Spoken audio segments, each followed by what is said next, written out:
Shalom, selamat pagi Bapak Ibu Saudara yang dikasihi oleh Tuhan kita Yesus Kristus.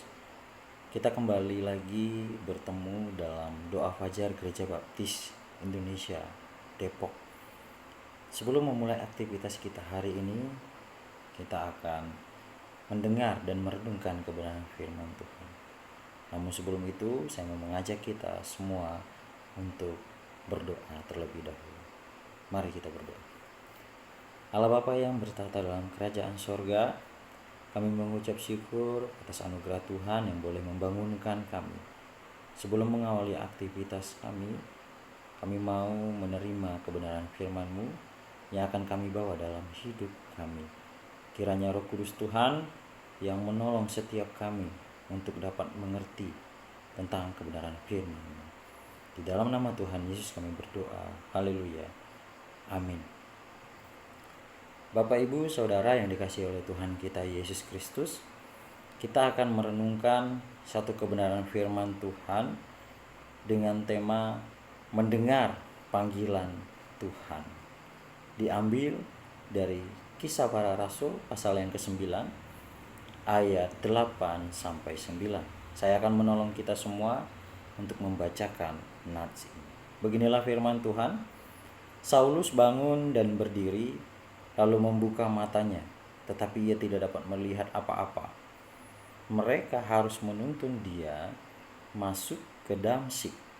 3 hari lamanya ia tidak dapat melihat, dan 3 hari lamanya ia tidak makan dan tidak minum.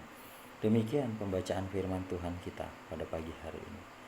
Bapak Ibu Saudara, saya yakin semua orang bisa dipanggil atau dipakai untuk melayani Tuhan. Tuhan bisa memanggil siapa saja tanpa mengenal bagaimana latar belakang orang tersebut, bagaimana kehidupan orang tersebut. Tuhan bisa memanggil setiap orang kapan saja waktunya. Tuhan bisa memanggil dan memakai setiap orang dengan cara apa saja. Dan kita mungkin pernah mendengar beberapa kesaksian orang-orang yang Tuhan pakai untuk melayani dia, atau Tuhan panggil untuk melayani dia. Ada orang yang mendengar panggilan Tuhan melalui doa mereka. Ada orang yang dipanggil oleh Tuhan melalui pengalaman hidup mereka. Ada orang yang dipanggil oleh Tuhan melalui mukjizat-mukjizat yang terjadi dalam kehidupannya, dan banyak hal lainnya. Bahkan di pagi hari ini, seorang seperti Saulus yang kita tahu awalnya justru memusuhi Tuhan, akhirnya dipanggil dan diubahkan. Bapak Ibu, kita tahu kalau Allah itu adalah Allah yang baik, sehingga membuat kita berpikir mungkin hanya orang-orang baik saja yang Tuhan panggil. Mungkin hanya orang-orang baik saja yang Tuhan pakai untuk melayani dia.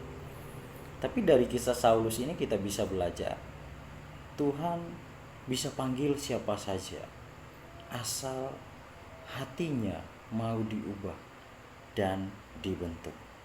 Dan di pagi hari ini, di dalam bagaimana kita mendengar dan merespon panggilan Tuhan, kita akan belajar beberapa kebenaran dari cerita Rasul Paulus ini.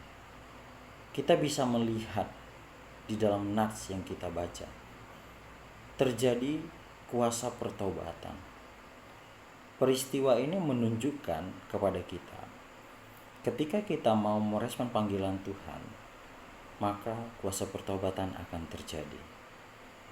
Saulus yang kita tahu dulunya dikenal sebagai penganiaya jemaat, tapi dia mengalami perubahan yang radikal dalam hidupnya.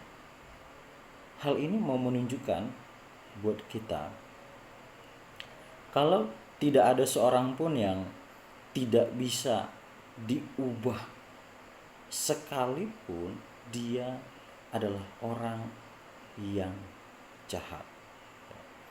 Jadi setiap orang dengan latar belakang yang berbeda, sekalipun dia sudah terlalu jahat dalam ukuran manusia, kalau Tuhan mau pakai, pasti akan mengalami perubahan, akan mengalami pertobatan. Dan kebenaran yang kedua, kita bisa melihat di dalam nas ini, di mana Saulus ini mengalami kebutaan fisik. Tetapi di saat Saulus mengalami kebutaan fisik, Tuhan justru membuka penglihatan rohaninya. Kebutaan fisik yang dialami Saulus justru membuka matanya terhadap kebenaran rohani. Artinya apa, Bapak Ibu Saudara? Terkadang situasi sulit atau penderitaan justru dapat membawa kita lebih dekat kepada Tuhan, lebih memahami maksud Tuhan. Dan kebenaran yang ketiga yang bisa kita pelajari di pagi hari ini, ketika Tuhan memanggil Saulus, ternyata Tuhan itu tidak berhenti cukup memanggil dia saja. Tetapi kalau kita memperhatikan di dalam nats ini, justru Tuhan itu ternyata terus bertindak. Tuhan itu terus mengambil inisiatif untuk menuntun Saulus. Di dalam cerita ini bisa kita lihat di mana Saulus dituntun.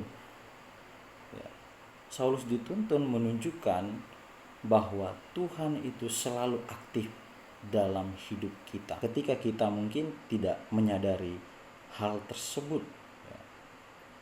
Jadi ada di mana posisi ketika kita tidak menyadari keberadaan Tuhan, di saat itu ternyata Tuhan selalu aktif bekerja dalam kehidupan kita.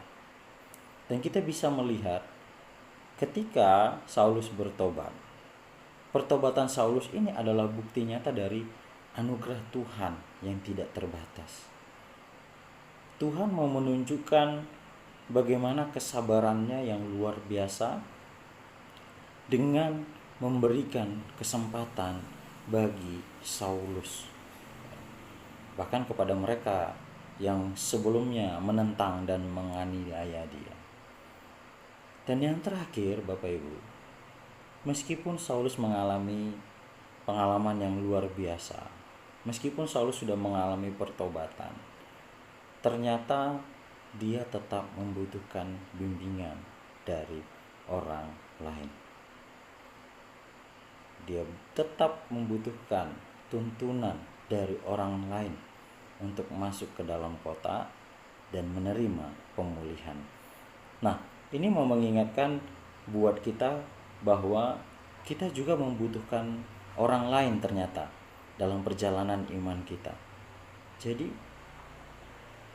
kita perlu terbuka terhadap setiap bimbingan atau nasihat dan juga dukungan dari sesama orang percaya. Inilah beberapa kebenaran yang bisa kita pelajari, kita renungkan bersama-sama. Bagaimana supaya kita bisa mendengar panggilan Tuhan agar terjadi pertobatan yang luar biasa dalam kehidupan kita. Sama seperti Saulus yang tadinya menganiaya setiap orang percaya. Ketika dia mengalami pertobatan, dia menjadi pemberita Injil yang luar biasa. Mari kita belajar untuk merespon panggilan Tuhan. Karena ketika kita merespon, ada hal-hal yang luar biasa atau rencana yang luar biasa sudah Tuhan siapkan buat kita. Saya yakin Tuhan punya rencana besar untuk hidup kita, seperti Dia juga punya rencana besar untuk Saulus yang kemudian dikenal sebagai Rasul Paulus. Mari Bapak Ibu, biarlah firman Tuhan ini dapat kita bawa dalam kehidupan kita dan memberkati setiap kita yang mendengar dan merenungkannya. Mari kita mengakhiri firman Tuhan di pagi hari ini. Kita bersatu hati di dalam doa. Allah Bapa yang bertata dalam kerajaan sorga, pada pagi hari ini kami mengucap syukur atas firman-Mu yang boleh memberkati setiap kami. Kiranya melalui kebenaran firman Tuhan ini akan mengubah setiap kehidupan kami, dapat menuntun setiap aktivitas pekerjaan, dan mengubah hati pikiran kami, membawa pertobatan yang sungguh-sungguh di hadapan Engkau. Di dalam nama Tuhan Yesus kami telah berdoa. Haleluya. Amin.